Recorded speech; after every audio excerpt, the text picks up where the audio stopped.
Bom dia, então, meu nome é Marcele, eu sou psicóloga, né, do Serviço de Psicologia do Campus Itabira, aqui da Unifei. Hoje a gente está iniciando a nossa segunda, né, oficina temática deste ano de 2021, com o tema Relações Abusivas, né, entenda o ciclo. Nós entendemos que esse tema seria pertinente porque o relacionamento abusivo, ele pode, né, afetar muito o seu bem-estar emocional, como também o físico, e muitas vezes a pessoa que ela é abusada, ela tem uma dificuldade para reconhecer essa relação desigual de poder, né, não sabe exatamente como identificar isso dentro das suas relações.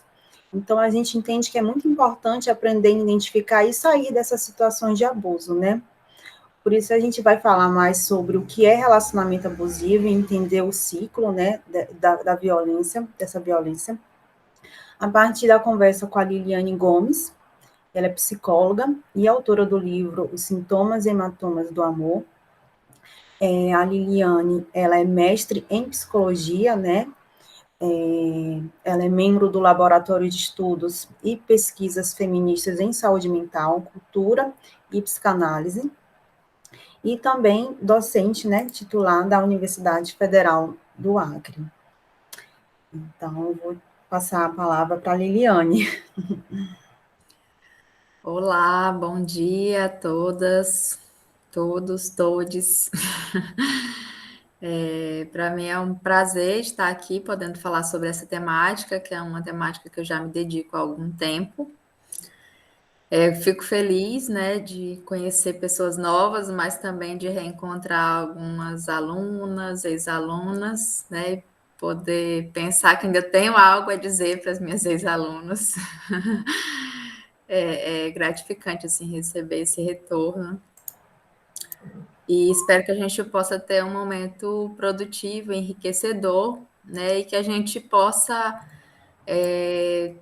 multiplicar esse conhecimento, né? Eu acho que esse é um conhecimento básico que deveria ser ensinado, inclusive, nas escolas, né? Desde a primeira série era muito importante que a gente pudesse ter conhecimento sobre os afetos, as emoções, o que a gente sente em determinadas situações, como a gente pode reagir diante de determinadas situações. Esse é um conhecimento que muitas vezes não está na escola, né? Mas eu acho que ele deveria estar lá desde o início. E como muitas pessoas não têm acesso a esse tipo de conhecimento, eu acho importante que a gente possa, né, multiplicá-lo, possa levá-lo, né, às pessoas do nosso entorno, às pessoas com quem a gente convive, nossos amigos, nossa família, para que ele não fique restrito, né, a gente. A gente vai começar agora, né, falando sobre relações abusivas. Faltou um C cedilha ali, agora que eu vi. Mas vamos lá.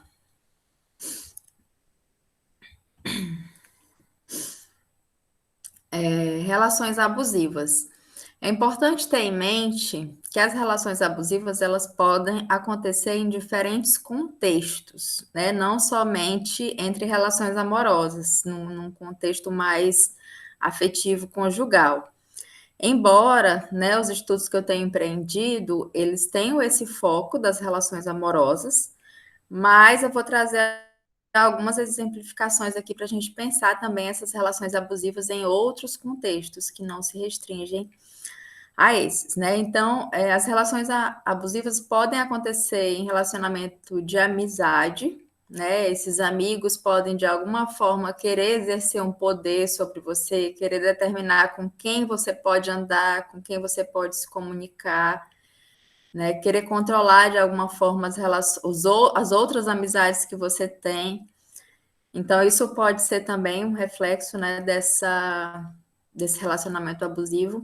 As relações de trabalho também podem ser abusivas, né? Então, é claro que num contexto de trabalho, muitas vezes existe uma relação de poder, de superioridade, em que você precisa responder a um superior, em que você precisa prestar contas sobre o seu trabalho, mas isso não implica que esse superior ele tenha direito de desrespeitar você, de ferir você, de humilhar, de gerar constrangimento. Então, isso são exemplos de situações que podem acontecer também nesse ambiente.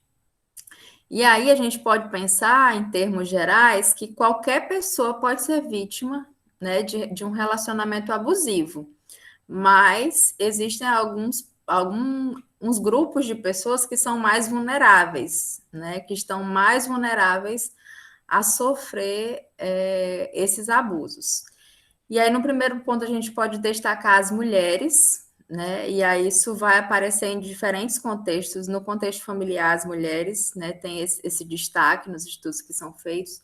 No contexto de trabalho também as mulheres aparecem e nas parcerias amorosas também. Então a gente tem aí essas mulheres, né, muito mais vulneráveis que os homens a sofrer algum tipo de abuso, né, a estar, a se ver dentro de uma relação abusiva. Isso acontece por quê? Porque historicamente a gente sabe que tem um processo aí de constituição mesmo social, de relação, que vai trazer essa mulher como um ser inferior, como um ser subordinado, como um ser que está na sociedade para atender a demanda desses outros, né? Seja o esposo, seja o pai, sejam os filhos, mas essa mulher está sempre nesse lugar, muitas vezes, de que precisa atender essa demanda do outro, né? E aí ela acaba se tornando mais vulnerável. Alguns estudos vão falar também de que é no momento que essa mulher se dá conta de que ela não precisa estar nesse lugar, que ela pode ocupar outros lugares, que ela pode se relacionar com pai, marido, filho de outras formas, isso vai gerar conflitos também que vão favorecer a emergência dessas relações abusivas.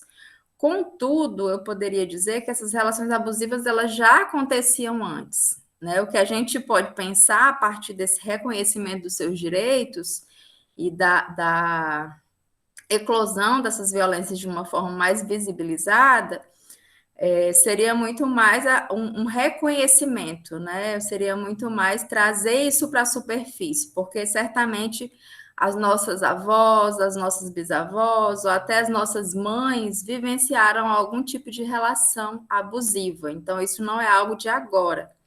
Mas a partir do momento que essa mulher ela passa a reconhecer que não precisa ser assim, que ela tem direitos, que ela pode se colocar na sociedade de uma outra forma, né, isso passa a ser mais visibilizado. E aí a gente tem outros grupos também que vão se mostrar vulneráveis, né? Pessoas negras, e aí, assim, as mulheres negras estariam também numa situação mais delicada, porque historicamente também foram colocadas ainda mais do que a mulher branca nesse lugar subalterno, nesse lugar de que tem que servir, né? Que só serve para, por exemplo, um trabalho que seja inferior, que seja que tenha menos prestígio. Então, muitas vezes essas mulheres elas vão estar mais vulneráveis, né, a serem vítimas. As pessoas LGBTQIA+, também, né, elas vão muitas vezes ser alvos de piadinha no trabalho, entre os amigos, e às vezes como uma forma ali de não querer romper, né, esse é o grupo que eu conheço, então é melhor que eu me mantenha aqui, porque é um conhecimento familiar que me traz uma certa segurança. Então, essas pessoas acabam tolerando, né, formas de abuso para se manter, para se sentirem aceitos de alguma forma. E a própria questão do trabalho em si, de uma forma geral, né, as relações de competitividade, a questão do mercado de trabalho tem um excedente muito grande, então isso gera uma insegurança, né? Eu posso ser substituído a qualquer momento, eu posso ser descartado, eu posso estar desempregado amanhã, então é melhor que eu suporte, que eu aguente. Então, esse contexto social, ele também favorece, né, essa forma de organização social do trabalho também favorece com que as pessoas se tornem mais, muitas vezes, passivas, né, diante de uma relação abusiva. No contexto familiar, a gente vai ter aí, né, como principais vítimas de relações abusivas, crianças e adolescentes, né, porque estão também numa situação mais vulnerável, de menor poder, né, de decisão sobre as suas vidas, sobre o que está posto, sobre o modo de relação. Então, elas acabam sendo vitimadas, As adolescentes grávidas também tem alguns estudos que vão dizer que é muito comum adolescentes grávidas serem violentadas dentro de casa, né? Parece que isso acaba intensificando os conflitos familiares, essa condição de estar grávida, sendo adolescente, e elas acabam também se mostrando vulneráveis. Os idosos também, né, costumam ser vítimas de relações abusivas no contexto familiar. Pessoas com deficiência, também, muitas vezes, essa pessoa não tem autonomia, não consegue se defender, né? Demanda um tipo de assistência específica que muitas vezes é negligenciada. Então, isso também pode acontecer. E, novamente, pessoas LGBTQIA+, né? E isso a gente tem, assim, um histórico disso, né? Muitas vezes, algumas famílias, pela sua dificuldade de lidar, né, com a sexualidade ou com a identidade do filho, ou da filha, né, acabam reproduzindo violências nessa ideia falsa, equivocada de uma correção, né? Eu vou bater para corrigir, para que essa pessoa, né, possa de alguma forma mudar e atender aquilo que eu espero dela. Então, essas pessoas também se mostram vulneráveis nesse ambiente familiar e não né? A gente sabe que essas pessoas têm expectativa, muitas vezes têm uma expectativa de vida baixa, né? Considerado geral da população, porque são violentadas na rua, mas essa violência muitas vezes começa em casa. Então, essa própria família, né, ao praticar violência contra o filho ou a filha, ela acaba também dando margem para que a sociedade naturalize isso, né? Ah, se o próprio pai e a mãe espanca, por que que eu na rua não posso fazer o mesmo? Então, a família, que seria um núcleo, né, da sociedade, uma base da sociedade, ela traz elementos que vão refletir nessa sociedade, vão legitimar esse tipo de prática. E, além disso, a gente tem as parcerias amorosas, né? Nesse contexto, a gente também tem as mulheres como mais vulneráveis, né, a vivenciarem relações abusivas, e principalmente as mulheres negras. E aí a gente tem, por exemplo, nos dados de feminicídio, né, as mulheres que são mais assassinadas pelos companheiros são negras. Então, isso também tem um impacto dessa desvalorização desse corpo, desse outro, dessa mulher, né? É um corpo que muitas vezes é colocado como extremamente sexualizado, objetificado, mas que não tem o valor de sujeito, de alguém que merece respeito, de alguém que pode ser olhado de outra forma, né, de uma forma valorosa dentro da sociedade. E aí é importante a gente pensar, né, alguns pontos que vão caracterizar o que é um relacionamento abusivo. E eu costumo dizer que um relacionamento abusivo é aquele em que não há espaço para sustentar as diferenças, né? Porque no primeiro momento, até no estado de apaixonamento, é comum que eu me veja, né, no meu amado ou na minha amada, e eu me veja muito igual, muito parecido. Nossa, a gente é muito parecido, a gente gosta das mesmas coisas, é muito bom estar com ele ou com ela, ela me entende como ninguém, eu me sinto muito especial. Então, essa identificação direta que acontece no estado inicial de apaixonamento, ela é muito comum, né? Só que ela vai passar, né? Ela não é para sempre. Aos poucos você vai percebendo que não, tudo bem, eu gosto, é uma pessoa legal, a gente é parecido nisso, mas nesse outro ponto a gente é diferente, né? Nisso aqui a gente não é tão igual assim, né? Tem outras coisas que a gente não pensa tão parecido. E aí, estar num relacionamento é poder sustentar isso, né? De que o outro pode ser diferente de mim e ainda assim se mostrar um companheiro interessante, alguém que de alguma forma acrescenta, né, à minha existência, ao meu crescimento, ao meu desenvolvimento emocional. Então, apesar disso, eu ainda te amo, né? Mais ou menos essa lógica.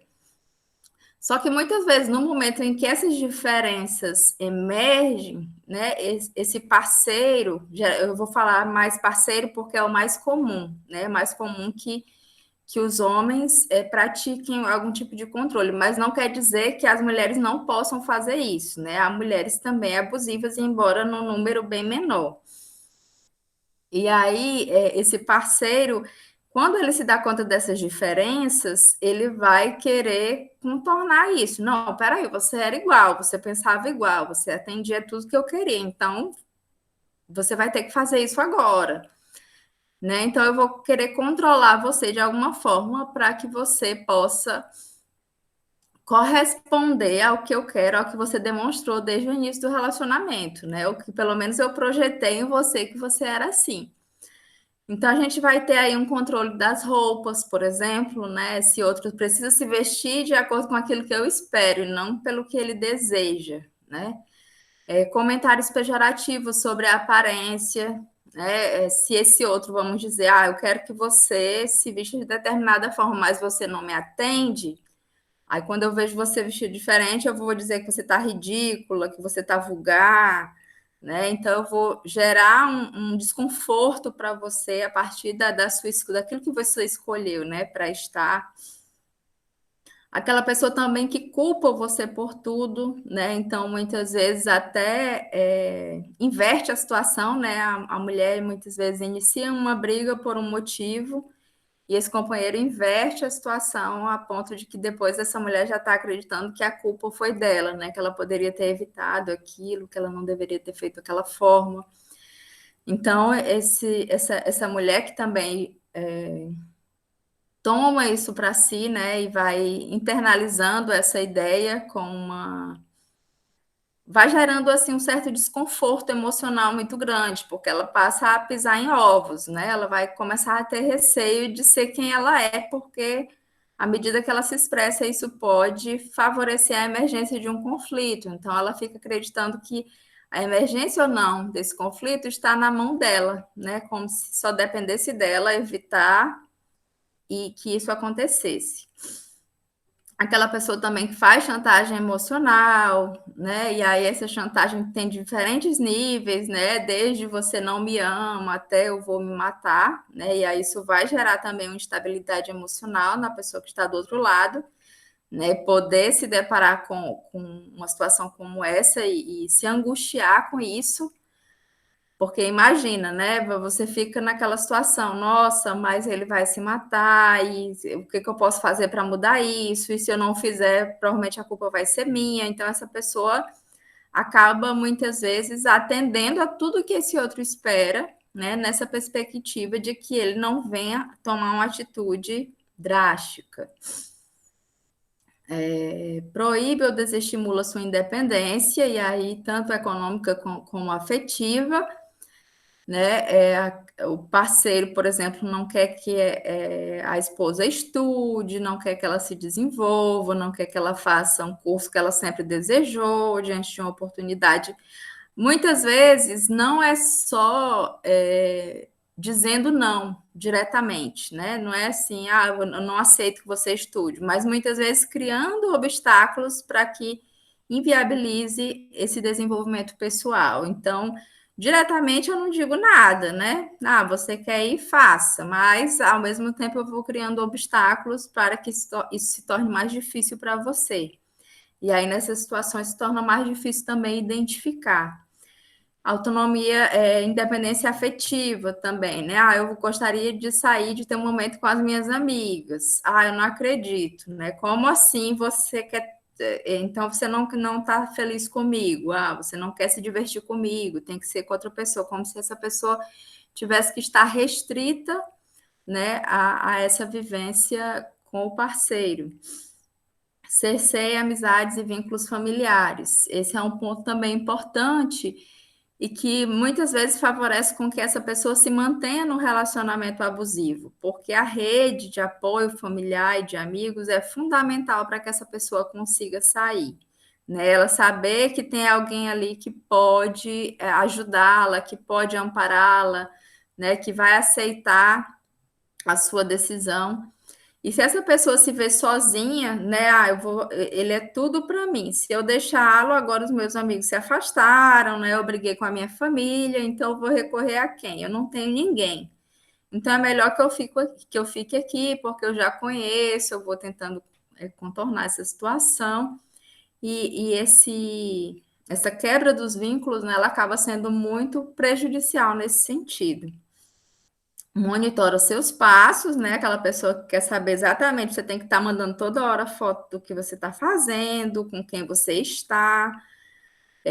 Muitas vezes exige até que você compartilhe senhas, né, de redes sociais para que ele possa controlar, ou tem que fazer uma vistoria no seu telefone para ver se você não estava traindo, né? Então, pessoas extremamente controladoras. Cria obstáculos e diminui suas conquistas, também nesse sentido assim, de um desprestígio, né, de que não tem valor, que para ele tanto faz, e não respeita os seus limites, né? Então, no momento que você. Ele pode até dizer assim: ah, eu não gosto que você ande com aquela sua amiga, porque eu não confio nela, eu não acho certo e tudo mais.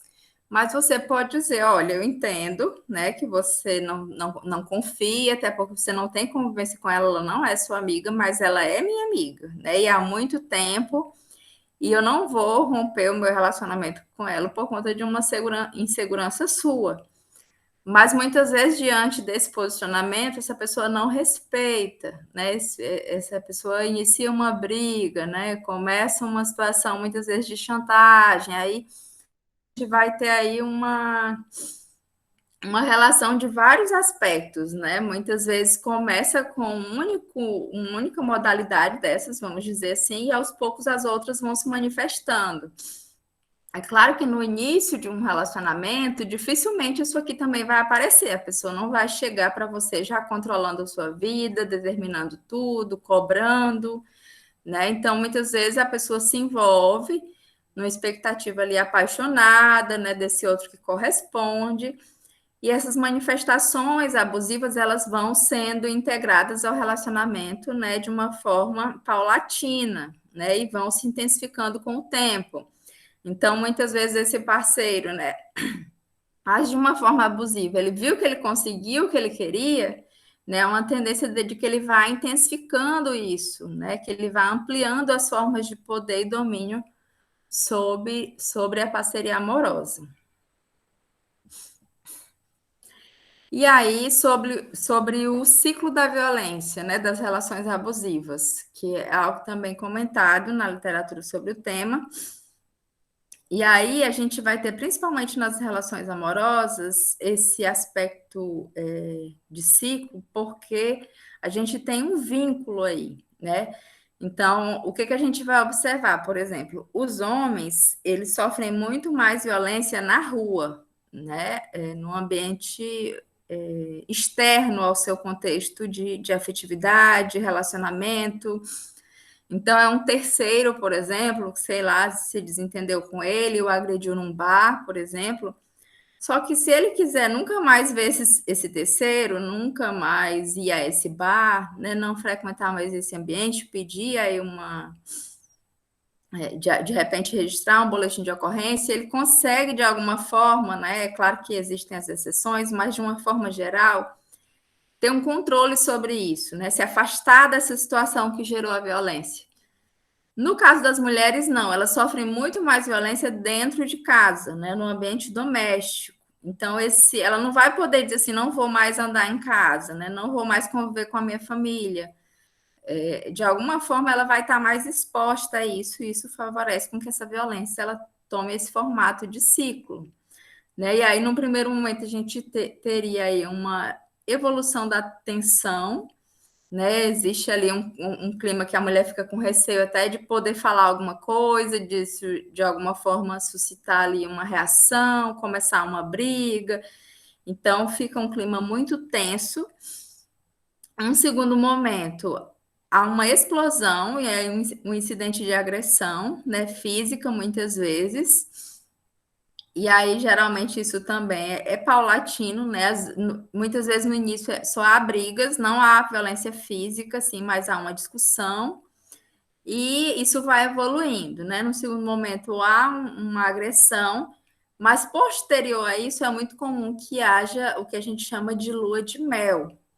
Então, esse parceiro que agride, ele é o mesmo que se declara, que diz que você é a mulher da vida dele, que vai poder, de repente, comprar um presente especial que você queria muito depois desse episódio. né, que vai te colocar num lugar extremamente especial, inverso do lugar que você se sentiu no momento da violência. Então, ele vai gerar também uma certa esperança, né? Não, e agora ele vai mudar, né? Nossa, agora ele está bem, nossa, agora ele está reagindo de uma outra forma, então talvez aquilo não aconteça mais. E aí, essa esperança de uma mudança faz com que essa mulher muitas vezes também permaneça e esse ciclo continue, né? E é infinito aí. Aí, novamente, acontece algum desentendimento, há uma tensão, há um episódio de violência novamente, e há aí uma fase que a gente chama de lua de mel. E aí, né, pensando as causas, né, dentre as possibilidades de pensar as causas para esse fenômeno, que é um fenômeno complexo, amplo, atravessado por diferentes questões, né, a psicologia é uma das dimensões para pensar esse fenômeno, mas ela sozinha ela não dá conta, né, existem outras dimensões que precisam ser pensadas. E aí, a partir do referencial que eu trabalho, né, é importante dizer, fazer esse caminho que a gente vai fazer aqui hoje. Numa psicanálise, descobre-se que a vida adulta é sempre menos adulta do que parece. Ela é dirigida por restos e rastros da infância. Então, a gente vai ver o quê? Que esses relacionamentos amorosos, sejam eles abusivos ou não, eles têm marcas da forma como a gente se relaciona ao longo da vida.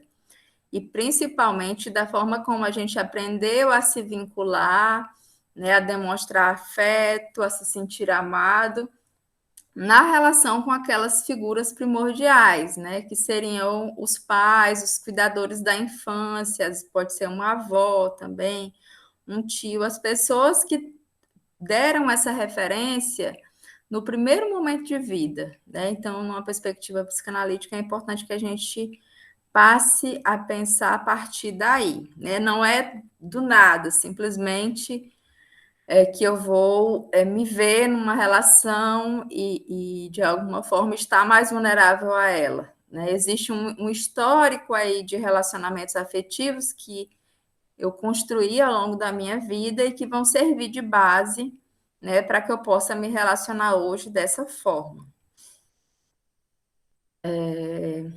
Freud vai dizer que o encontro com o objeto é, na verdade, um reencontro, né? Então, por exemplo, quando eu já estou adulta, que eu descubro um parceiro, conheço um parceiro, passo a me relacionar, né? Eu estou me reencontrando com um objeto de amor que, a nível de fantasia, um dia eu perdi, né? Que foi aquele objeto de amor primeiro, do bebê, né? Que se relacionou geralmente com a mãe, mas também pode ser outra figura, né? E essa mãe, nesse primeiro momento de vida, ela vai trazer referências de um estado de completude, né? De uma ideia para o bebê de que o bebê e ela são um só, né? Que ela corresponde às expectativas desse bebê à medida que ele demanda, que ela o atende prontamente, que ela é uma extensão dele. Então, essas são referências e sensações construídas pelo bebê lá no primeiro ano de vida.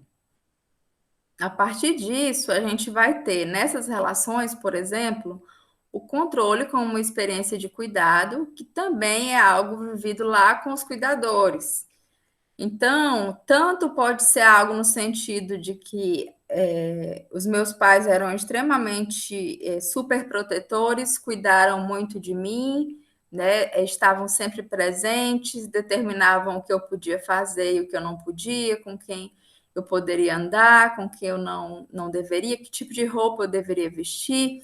E aí eu busco um parceiro nesses moldes, mas também pode ser o oposto. Pode ser assim, olha, meus pais nunca se importaram comigo, né? Eu que tinha que me virar, eu que tinha que correr atrás, eu não me sentia seguro, né, com eles, eu me sentia de alguma forma preterida em relação aos meus irmãos, eu sempre achei que o meu pai gostava mais do meu irmão, então eu sempre fiquei de escanteio. E agora eu encontrei uma pessoa que é o inverso disso, né? Essa pessoa mostra que eu sou mais especial, até porque essa pessoa rompeu com as amizades dela, não tem mais amigos, né? Tá sempre comigo.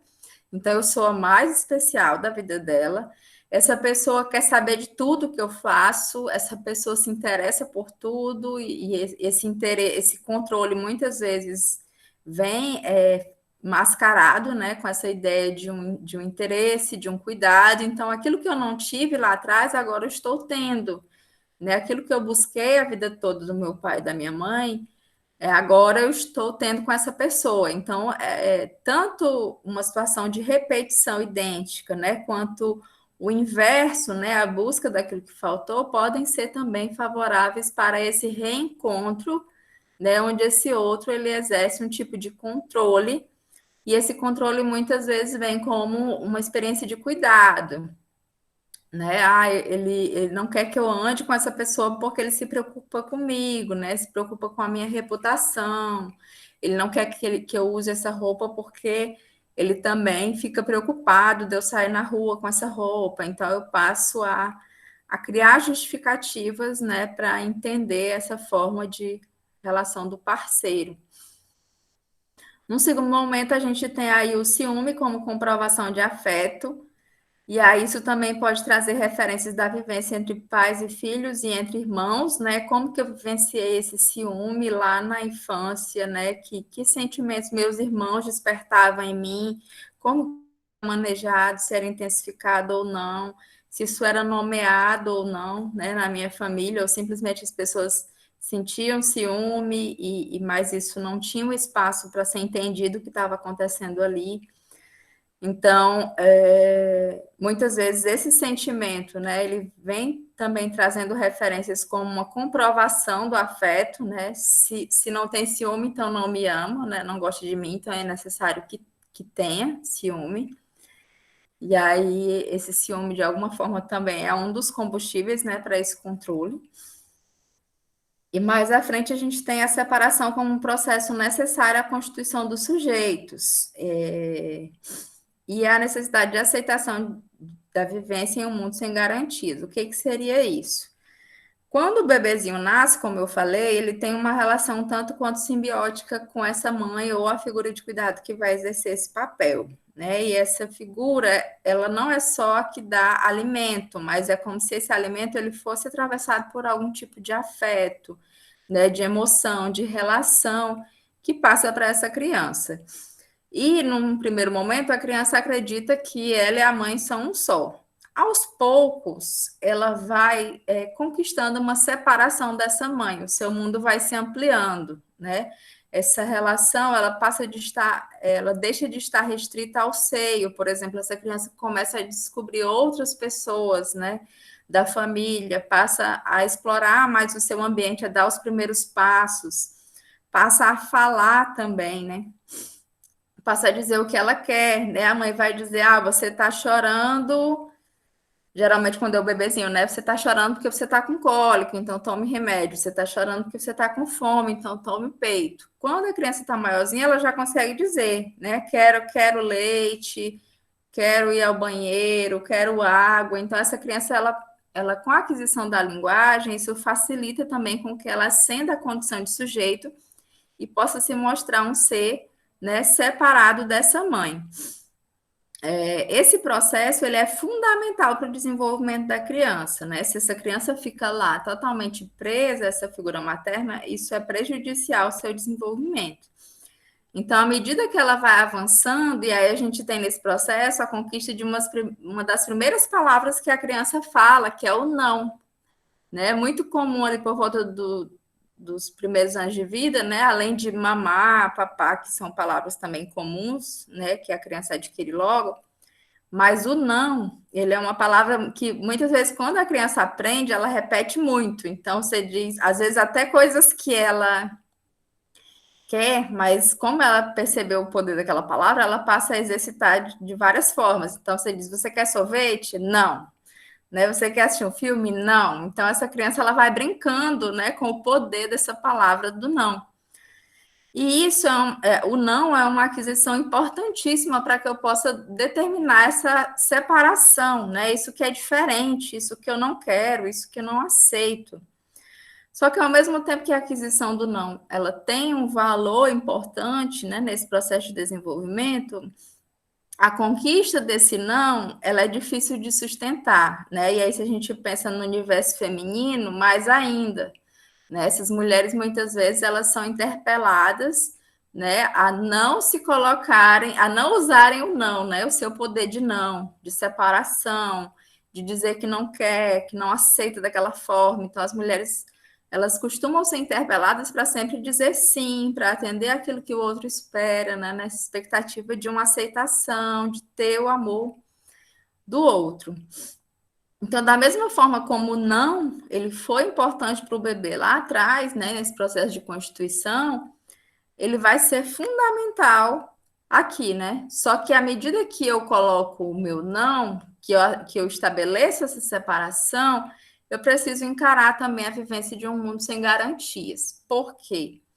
Muitas vezes essa vivência simbiótica, ela me gera uma falsa segurança. Então, eu posso pensar assim, ele não deixa eu ter amigos, mas isso também me dá o poder de que eu não aceite que ele tenha amigas. E se ele não tem amigas, eu vou me sentir muito mais segura, né? Não vou ter medo, eu não vou ter receio dele sair, porque eu sei que não vai ter nenhuma mulher, isso não vai me incomodar.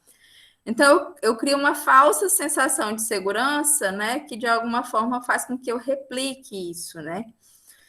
Quando, na verdade, isso não é garantia de nada, né? O fato da pessoa se afastar dos amigos ou das amigas, isso não garante nada que essa pessoa realmente vai estar comigo. Mas olhar para a vida dessa forma também é um fator de angústia, né? Muitas vezes o sujeito recua. Não, eu prefiro aqui que eu conheço, né? Que eu sei como ele é, eu sei como ele vai agir, eu já sei como eu devo agir, o que ele está esperando de mim. Então, muitas vezes esse sujeito recua diante desse mundo sem garantias que a gente precisa encarar para realmente se colocar no mundo como sujeito. E aí, quem é o abusador? Né? Existe uma mítica muito grande em cima dessa ideia, né? Como se fosse algo muito distante de nós, né? Algo muito terrível, e na verdade o abusador é uma pessoa comum, né? Certamente há pessoas abusivas no seu ciclo de amizades, no seu meio familiar. Pode ser que você já tenha sido vítima de uma relação abusiva, ou pode ter agido de forma abusiva em um relacionamento. Então, tanto o abuso no sentido conjugal, quanto o abuso que acontece em outros contextos, como familiar, por exemplo, até abuso sexual de crianças, não é algo assim, é um psicopata que faz isso. Não, é uma pessoa comum, né? É uma pessoa que convive e está entre nós, muitas vezes. Às vezes é aquela pessoa que socialmente é uma pessoa exemplar. Nossa, fulano é maravilhoso, é um ótimo marido, olha lá ele, como ele trata a esposa, né? No churrasco da empresa, né? É aquela pessoa admirada, né? Mas no âmbito familiar ele vai demonstrar outras características bem diferentes dessa. E aí é importante pensar que existe uma diferença, né, entre sustentar diferenças e tolerar abusos. Eu posso sustentar diferenças na medida que eu vejo que esse outro não vai corresponder a tudo que eu quero dele, nem o parceiro vai fazer isso na vida, né? Não existe essa pessoa que vai corresponder a tudo que eu espero, que vai sempre atender a tudo que eu desejo. Essa pessoa vai me frustrar de alguma forma, né? Ela vai apresentar os seus próprios limites, vamos dizer assim, né? E eu vou poder, né, avaliar, não, realmente, vamos dizer que essa pessoa era extremamente romântica no início do relacionamento e depois ficou uma pessoa que não liga mais para isso, não é? E eu posso pensar assim, bem, eu gostaria que ele fosse mais romântico, mas eu já vi que não é dele, né? Aconteceu ali no início, que é aquela empolgação, mas eu já vi que não dá para eu esperar que ele lembre todo mês aquela data. Então, eu posso suportar isso, né? Se isso não for tão importante para mim, de repente é vital, né? Aquela pessoa que tem o parceiro tem que ser romântico, senão ela não consegue. Então, eu posso trocar de parceiro, se aquilo é vital para mim. Mas se não, eu posso, tudo bem, eu sou mais romântica, a pessoa é menos, mas ainda assim a gente tem afinidades, a gente tem coisas que valem a pena o nosso relacionamento e eu posso sustentar esse outro que não é exatamente igual ao que eu espero. Isso é diferente de tolerar abuso, né? Então, as mulheres, elas são culturalmente interpeladas a serem tolerantes. E aí a gente vê nesse processo uma ausência de limites. Então, não passa por essa questão, assim, de que se é romântico, se não é, né? Vai tomando outras formas. Então, esse outro me agrediu, né? Mas será que não foi porque ele estava bêbado, né? E de repente a culpa é da bebida? Ou de repente eu posso pensar, não, mas homem é assim mesmo, né? Todo homem é igual, então não adianta eu trocar de parceiro, porque isso vai acontecer de novo, é melhor ficar com esse que eu conheço. Ou, ele foi abusivo assim porque ele também apanhou muito na infância, então é por isso que eu tenho que entender, né? O fato dele me bater. Então, eu vou criando, né, justificativas aí para tolerar abusos, que é bem diferente de sustentar diferenças. E aí é importante eu poder, né, olhar para essas dimensões e pensar o que que me viola, né, o que que me agride, o que que de alguma forma recai sobre mim e é muito pesado, né, e eu não gostaria de ter.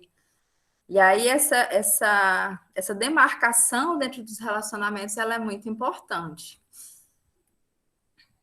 E eu trouxe aqui uma citaçãozinha que eu achei até em rede social, né? Não é de um autor específico, pelo menos não achei dessa forma, mas que eu achei interessante. O ciúme que sinto é minha responsabilidade, portanto, não posso usá-lo como desculpa para cercear a liberdade de outra pessoa. Isso aqui é muito importante, né? É um dos elementos que eu digo que deveria ter sido ensinado lá na escola, né? Lá atrás. Então, eu posso sentir ciúme? Posso, né? Inclusive, em algum momento da vida eu vou sentir, porque é um sentimento elementar ali, vai estar presente nas relações, faz parte. Mas eu não posso me instrumentalizar daquilo que eu sinto para ferir o outro, para controlar o outro, para agredir o outro. Então, eu posso, por exemplo, ter me sentir insegura, né, quando o meu namorado sai com uma amiga X, né, que é uma amiga que, eu acho ela muito íntima dele, né, muito próxima, ela tá sempre agarrando ele, isso me incomoda. Realmente eu posso olhar para isso, né? Eu posso pensar de onde que vem essas inseguranças, porque ela me incomoda e não outra, né? Muitas vezes sou eu que acho ela bonita, né? Também tem isso, muitas vezes isso é comum no discurso de mulheres, né? Se referirem a essa outra que gera incômodo, muitas vezes essa outra ela produz ressoa algo, né? Da história dessa pessoa que se sente enciumada. Eu posso olhar para isso, eu posso até comunicar para o meu parceiro, olha, eu entendo, você é amigo, né? Você não quero interferir na sua amizade, mas eu também me sinto inseguro por conta disso, disso e disso. Mas eu não tenho o direito de usar isso, né, para punir esse outro. Você saiu com aquela sua amiga que eu odeio, então agora, né, eu vou lhe punir por isso, eu vou fazer algo que você não gosta, né? Eu vou de alguma forma atacar você porque você não me obedeceu. Então isso vai tomando proporções bem complicadas. E aí, dentro desse processo, né, algumas pessoas, não só da família, amigos e até profissionais, né, eu já observei, tem uma dificuldade de como é que eu faço para ajudar, né? Eu já falei que é para ela terminar com ele. Nossa, é um absurdo o que ele faz com ela, né? Como é que ela aguenta? Eu já falei várias vezes, ela não ouve. Então, muitas vezes, as pessoas que estão em volta se veem cansadas, né, de bater naquela tecla e não conseguir mudar, não conseguir gerar essa separação. E às vezes até alguns profissionais têm esse tipo de expectativa, né? Eu estou aqui trabalhando com essa paciente para que ela rompa, quando na verdade o objetivo final não é esse, né? Isso pode ser uma consequência do processo, mas não necessariamente isso tem que ser a causa, né, do analista, por exemplo. E a família, às vezes, né, fica muito angustiada. Imagina você ver uma filha sua, né, numa situação como essa, como não se angustiar, como não ir lá e querer arrancá-la, né, a força daquela situação. E muitas vezes isso demanda é um processo que não é tão racional, né? E aí, por quê? Porque o processo de idealização envolve a supervalorização do parceiro sexual e a falsa percepção de suas características que passam a ser tomadas em alta conta, ainda que não sejam valorizadas por terceiros. Então, o amor, ele também favorece isso, né? Que eu consiga ver coisas nesse outro que as demais pessoas de fora não veem, né? A minha mãe, a minha amiga só veem coisas ruins, mas eu consigo ver outras coisas que elas não veem, que para mim são muito boas, né? E que para mim compensam as outras coisas ruins que ele faz. Então, nesse sentido, né, que a gente tem aí essa ideia do amor ser cego, porque ele favorece a projeção, né, dessas coisas boas também sobre o parceiro. E aí, de pouco servem os argumentos racionais diante de uma escolha marcada pela afetividade, orientada pelo desejo. Então, muitas vezes você bater de frente não ajuda, né? Você diz assim, ou você termina com ele, ou não conte mais comigo para nada, por exemplo, né? Esse é um caminho muito prejudicial e que vai de alguma forma colaborar para que essa vítima ela se veja cada vez mais isolada e sozinha, né? Então, se eu não consigo terminar agora, eu vou perder o amor da minha mãe, das minhas amigas, do meu pai. E aí eu tô sozinha mesmo que eu fique com ele e aguente mais um pouco, né? Então, esse tipo de confrontação direta muitas vezes não ajuda exatamente porque essa pessoa não está pautada só na sua racionalidade, né? Tem afeto, tem desejo, tem esses elementos todos envolvidos nessa escolha. E aí isso torna muito mais difícil que essa pessoa, né, possa sair dessa situação. E aí, nesse processo, é muito importante que essa pessoa possa ter uma escuta qualificada, né? Em alguns casos, um apoio, uma rede de apoio já é o suficiente, mas às vezes não. Muitas vezes essa pessoa vai precisar de um auxílio profissional, né? Que possa oferecer essa escuta qualificada, que não julgue, que não cobre, né? Que não dê ultimato aí, ou você termina com ele, eu não atendo mais, né? O profissional ele vai estar de um outro lugar. Nesse processo, né, é importante que essa pessoa ela possa recordar, né, a sua história pessoal e familiar, né, rever esses laços, a forma como ela se relacionou lá atrás, né, as referências que ela traz, o que faz com que ela permaneça nessa relação, né, qual a história de vida dela e como os pais se relacionavam também. Então, ela vai precisar resgatar isso que a gente viu aqui hoje, né, do seu processo, da sua história. Muitas vezes, mesmo após resgatar, ocorre uma repetição. Então, não é só porque a pessoa teve um insight que ela não vai mais ter a famosa recaída, né? Ela não vai mais poder. A partir dali, ela vai separar e pronto. Não é tão automático assim. Então, essa repetição, né, muitas vezes, ela acaba acontecendo dentro do processo, né? O analista ele não vai poder abandonar essa pessoa só porque, de repente, ela terminou uma semana e na outra ela voltou.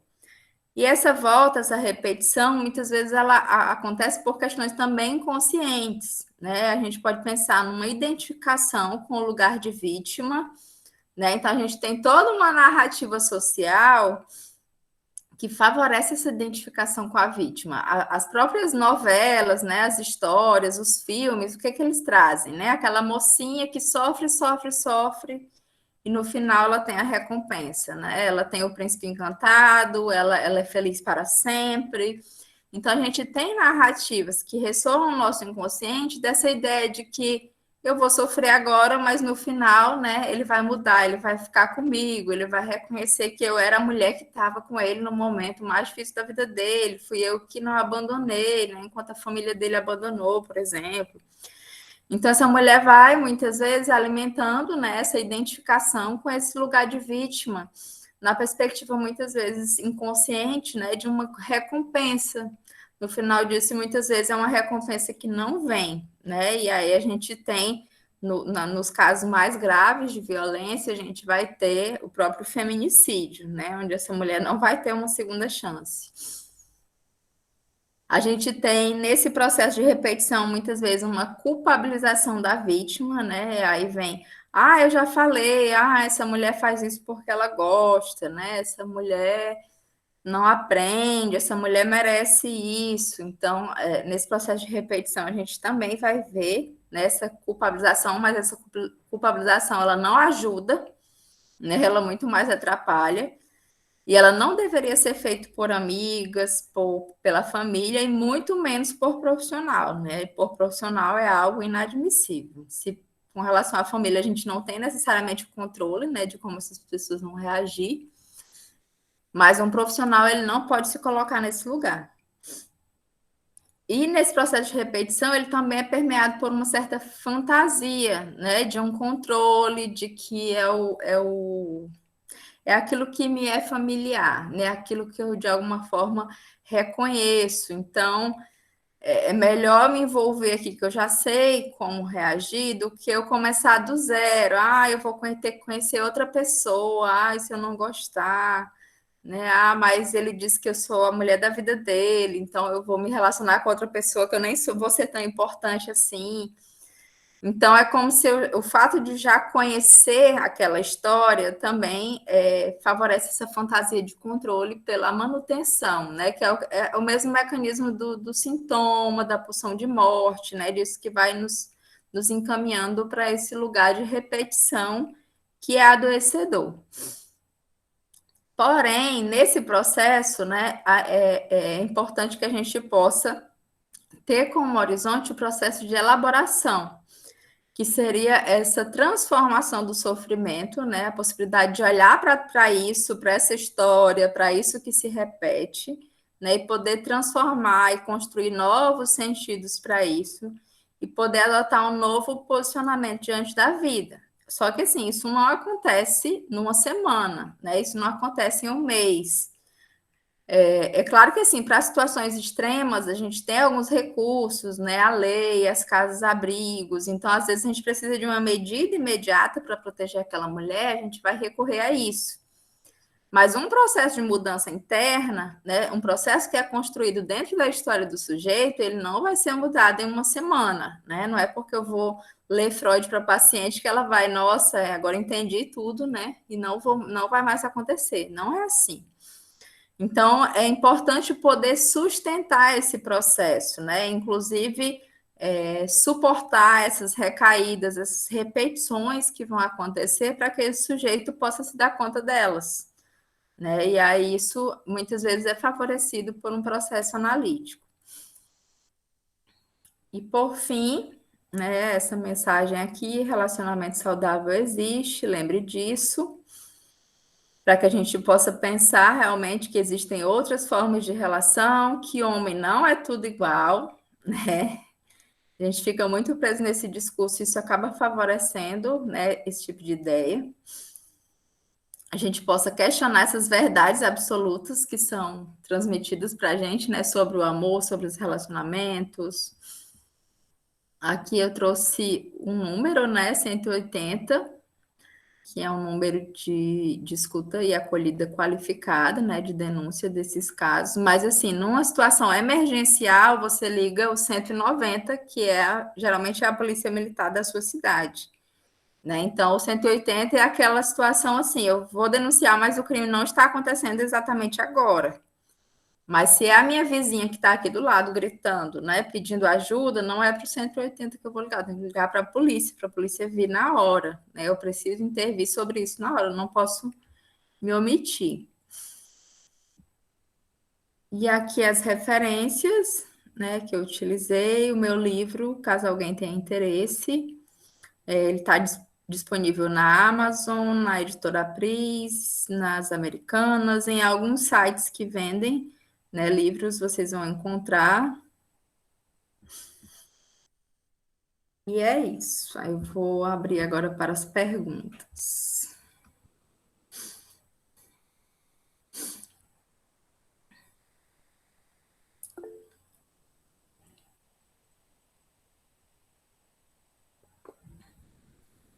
Certinho. Antes que a gente comece a responder as perguntas, eu vou só informar que eu já coloquei aqui no chat Vou colar de novo, caso alguém tenha caído a conexão, a lista de presença, para não esquecer.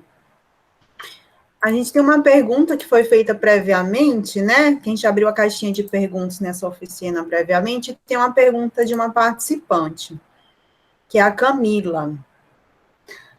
A Camila colocou assim: abordar motivos e as justificativas que fazem com que adolescentes insistem em manter relacionamentos considerados abusivos ou destrutivos com o parceiro e as suas consequências para a família, para si e a família. Seria a primeira pergunta. Então, como eu falei anteriormente, né, essa vivência muito fusional, esse outro que atende aquilo que eu espero, é uma referência lá da infância. Muitas vezes a adolescência é um processo em que esse adolescente ele está se distanciando da família, ele está buscando referências fora do contexto familiar, né? No grupo de amigos, na escola, então ele está buscando outras referências, é como se a referência do pai, da mãe, naquele momento não servisse, né? Embora à medida que ele vai se desenvolvendo, ele vai entender que isso faz parte dele, mas naquele momento é como se ele precisasse negar. Lembra do não lá, né? Eu preciso negar, eu preciso dizer não para poder saber o que eu sou, né? E aí o que eu sou enquanto adolescente, enquanto essa pessoa que está se constituindo, está se encaminhando para a idade adulta. Só que esse sair dos pais às vezes gera uma insegurança. E aí a gente também tem uma cultura muito grande de que trata o adolescente como aquela pessoa desinteressante, né? É o famoso aborrecente. Então é como se ele não tivesse, ele não fosse mais uma pessoa interessante para o contexto familiar. E aí pensa, né? Eu tinha um lugar na minha família quando eu era criança, eu perdi esse lugar. Eu não encontro mais esse lugar quando eu retorno, mas aqui fora eu encontrei isso num parceiro amoroso, né? Para esse parceiro amoroso, eu não sou aborrecente, né? Eu sou a pessoa mais interessante do mundo, mais amada, que essa pessoa quer estar comigo sempre. Então, fica difícil até competir com isso, né? É muito importante que eu diria que os pais não batessem de frente, né? Que os pais buscassem o diálogo, buscassem um apoio. E aí eu diria que tão importante quanto os pais é o grupo que essa pessoa faz parte, né? As suas amigas, os seus amigos, que vão poder apontar assim, olha, tem algo de errado acontecendo aí, né? Um dos textos que eu li, ele vai falar, inclusive, que no caso desses relacionamentos adolescentes, é muito comum essa questão de compartilhar senha de rede social, né? Então, se você não compartilha, é porque você não me ama. Então, isso seria um primeiro sinal, assim, dessa busca, dessa coisa que não pode ser separado, né? Nossa rede social tem que ser conjunta, tem que ser tudo junto, tudo que a gente for fazer tem que ser junto. Então, muitas vezes esse parceiro ele traz essa sensação de uma importância, de um lugar especial que o adolescente já perdeu, seja na família, seja no discurso social, né? Que ele passa a ser esse ser ali em transição. E, como eu falei, a mudança também não é do dia para a noite, não é porque você falou algo que aquele adolescente vai mudar na semana que vem, vai terminar o relacionamento e tudo vai se resolver. Não é simples assim. É um processo. Eu diria que o mais importante é não bater de frente, porque quando você diz simplesmente não, né, não aceito, você não pode se relacionar com essa pessoa, muitas vezes o adolescente toma isso como um desafio, né? Às vezes é como se ele precisasse provar que ele pode ter a escolha dele que é diferente da sua. E em nível inconsciente, isso pode gerar até um gás maior aí para esse relacionamento que talvez nem fosse durar tanto, mas agora ele com certeza vai durar mais porque ele assume esse lugar de desafio. E aí, naquelas situações extremas, né, que a família não consiga, que os amigos não consigam, é importante também pensar na ajuda de um profissional, né, que esse profissional possa dar esse suporte para que essa pessoa possa começar até a reconhecer que está vivenciando, porque muitas vezes a pessoa não reconhece, né, ela acha que aquilo é normal, que é cuidado, que é amor, né, que sente ciúme porque é muito amado, então até esse reconhecimento é difícil para essa pessoa. Certo. Tem uma outra pessoa, a Vitória, que colocou uma pergunta aqui no chat. Logo depois tem a Márcia que levantou a mão aqui, né? Então, a Vitória pergunta: a violência psicológica agora virou crime também. Como é possível, como e onde é possível denunciar? E de que maneira é viável juntar provas para ajudar na investigação? Tá. A denúncia geralmente é na delegacia. Você tem esses outros canais mais gerais para fazer uma denúncia, mas assim, eu diria que o caminho mais rápido aí na sua cidade, né, onde você estiver, vai ser você procurar uma delegacia para registrar uma notícia-crime para que seja instaurado um inquérito a partir disso. Com a Lei Maria da Penha, a gente teve algumas mudanças. A violência psicológica ela já fazia parte da Lei Maria da Penha, mas ela não tinha uma tipificação criminal. Então, muitas vezes, essa pessoa procurava a delegacia, mas não, por não ter a tipificação, aquilo não se sustentava, não se encaminhava. Agora eu entendo que a gente vai ter um outro direcionamento, né? E aí não é necessário mais que essa violência psicológica esteja acompanhada de uma violência física, por exemplo, né? Basta ter a violência psicológica para já se configurar como crime. Uma das possibilidades que a gente pode pensar envolve tanto a questão do áudio, por exemplo, você gravar um áudio da pessoa, né, te humilhando, te falando coisas horríveis ali, isso vai ter um impacto. Mas outro meio que a gente pode pensar também seria uma perícia psicológica, né, de avaliar os danos emocionais causados por um processo de violência psicológica sobre essa vítima. Em 2000, deixa eu ver, acho que foi em 2007, 2008, mais ou menos, eu participei de uma pesquisa e a gente fez um levantamento se havia perícias psicológicas em casos de violência psicológica contra a mulher, já que essa era uma tipificação da Lei Maria da Penha. E eu lembro que na época a gente não encontrou nenhuma perícia feita com essa finalidade. Então, não existia uma prática instituída, embora ela fosse possível de acontecer, não era feito, né? Nenhum profissional tinha sido, vamos dizer assim, designado para realizar esse tipo de trabalho. Então, isso envolve muitas vezes também uma pressão do próprio movimento social, das feministas, né, de exigir que essas instituições comportem profissionais da psicologia que possam fazer esse tipo de avaliação, né, que possam favorecer a emergência de uma prova, de um dano emocional decorrente da violência psicológica, da mesma forma, por exemplo, como numa esfera trabalhista, né? Se você pode comprovar a partir de uma perícia que você sofreu assédio moral. No campo da violência contra a mulher, isso ainda não está muito consolidado e instituído. Aí eu acho que vai exigir esse movimento realmente social, político, para que o profissional da psicologia, né, esteja designado para essa demanda.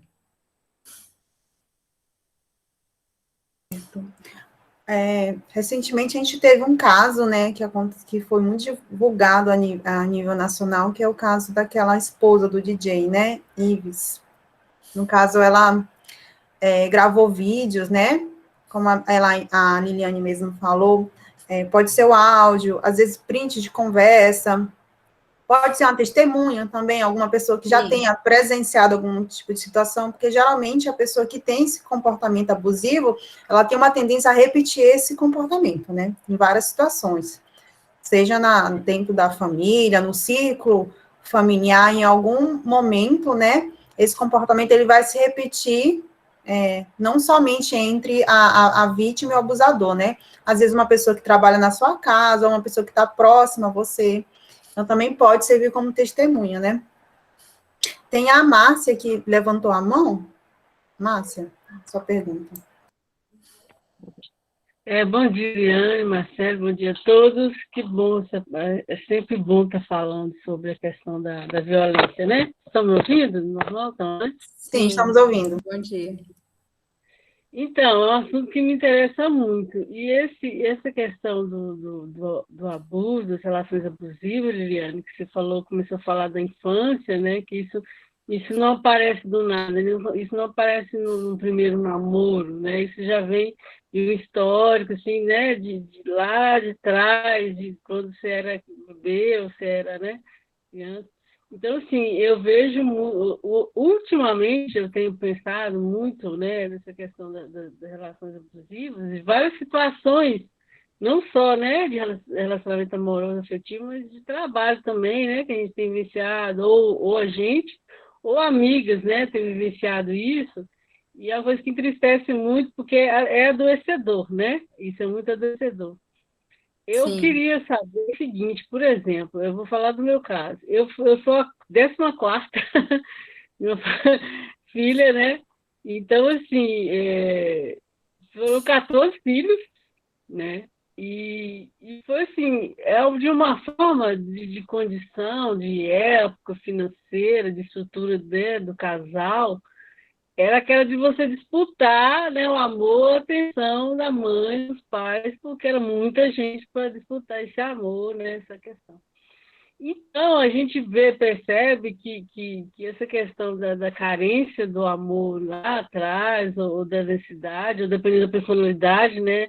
Tem filho que já é mais acomodado, tem filho que é mais carente, exigente mais, né? Então, isso faz dois caminhos. Ou a pessoa ser realmente aquela que vai querer o amor de qualquer forma da pessoa, né, do pai, da mãe, seja dos amigos, que você falou, realmente a gente tem ciúme, né, dos amigos, das amigas, e às vezes, então assim, eu fiquei pensando nisso quando você falou, que algumas coisas que a gente vê, as atitudes da gente do futuro, tem muito a ver com isso, né? Até Uhum. mesmo você para vencer isso, essa carência desse amor, você fala assim, ah não, então eu vou passar por cima, né?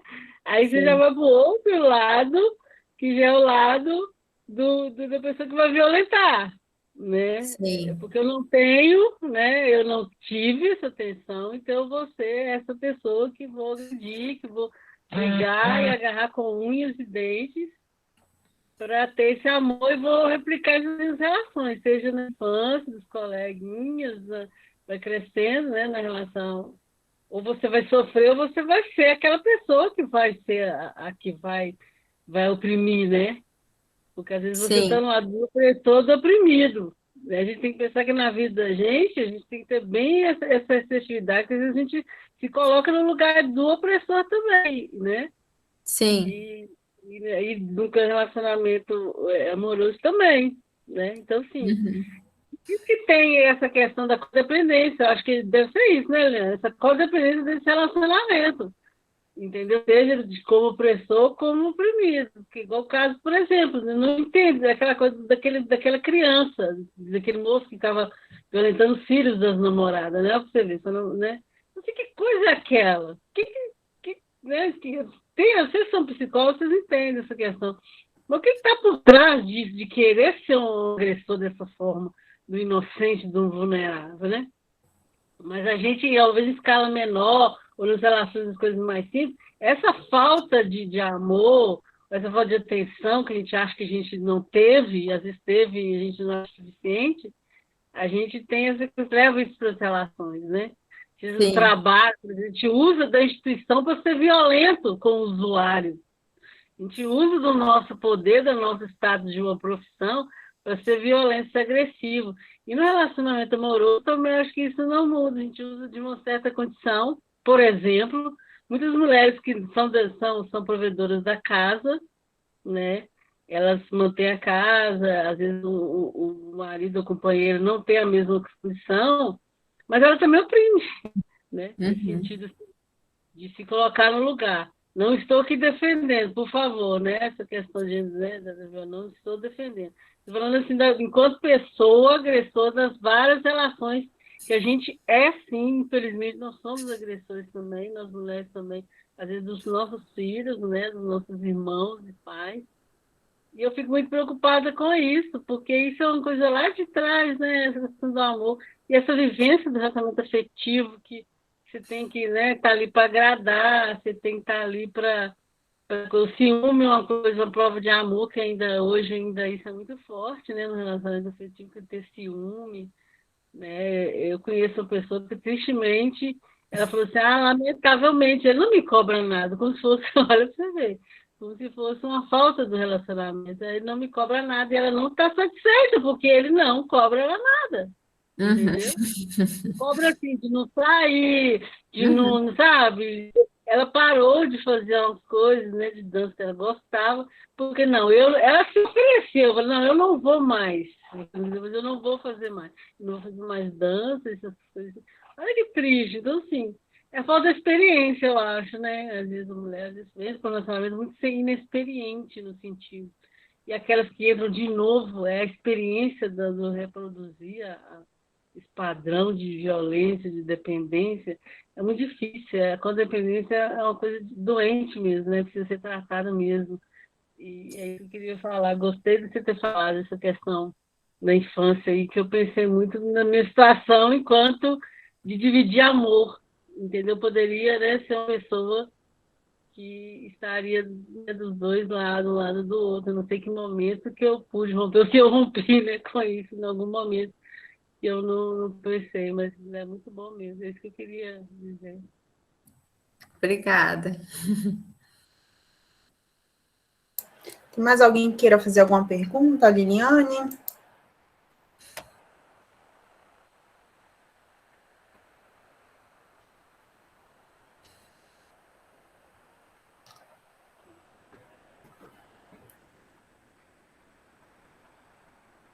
Bom, se ninguém tiver mais nada a perguntar, né?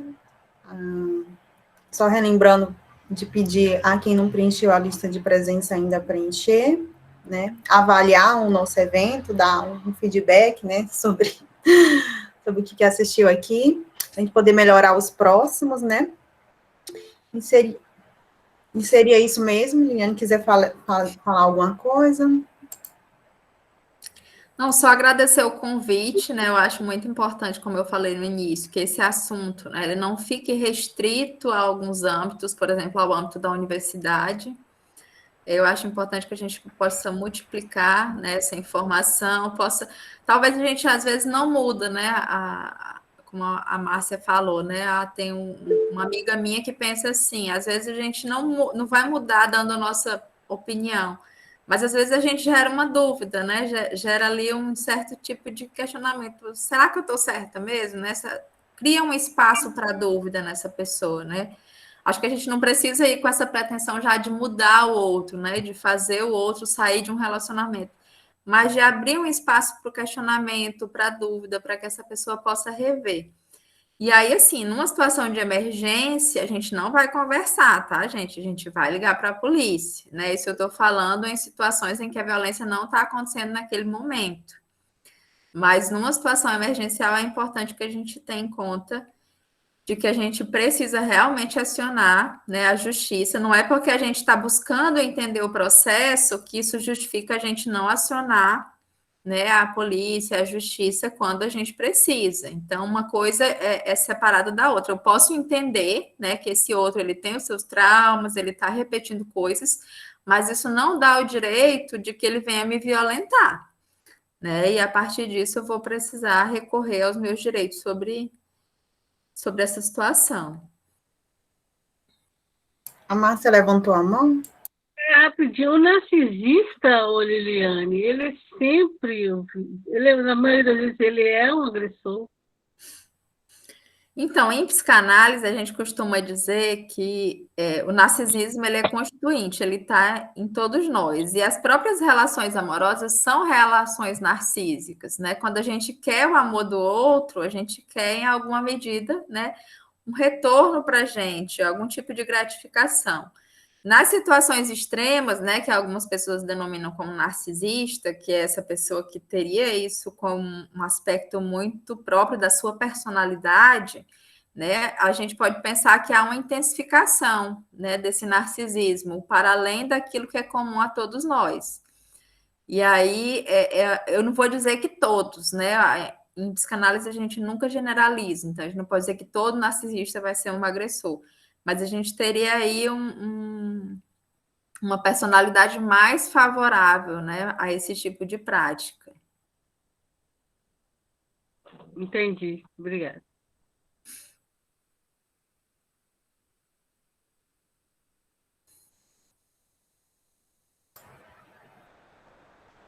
Certinho, então vou estar encerrando aqui a gravação. E se ninguém tem nada a perguntar mais a Liliane, a gente vai estar encerrando hoje, no final do mês, dia 31, a gente vai abrir, né, a nossa campanha do Setembro Amarelo, um tema sobre como vai a sua saúde mental, sobre rotinas, né, de autocuidado na pandemia. Vou estar encerrando aqui.